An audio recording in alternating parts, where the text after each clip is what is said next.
నమస్కారం ఘంటారావానికి స్వాగతం. ముందుగా ప్రధానాంశాలు. మన రాజ్యాంగాన్ని చూసి గర్విస్తున్నామన్న సిజేఐ. బిల్లుల ఆమోదంపై విచారణ సందర్భంగా జస్టిస్ గవాయ్ వ్యాఖ్యలు.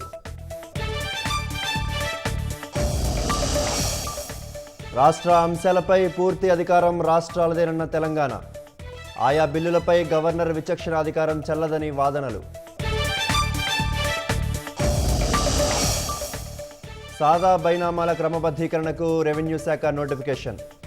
త్వరలో 9.8 లక్షల దరఖాస్తుల పరిశీలన ప్రక్రియ.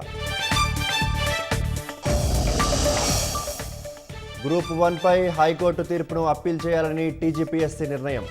ఇవాళ రాష్ట్ర ప్రభుత్వం బోర్డు సమీక్ష అనంతరం కార్యాచరణ. అమెరికా అధ్యక్షుడి అత్యంత సన్నిహితుడు చార్లీ కిర్క్ హత్య. వర్సిటీలో దుండగుడి కాల్పులు. ట్రంప్ దిగ్భ్రాంతి.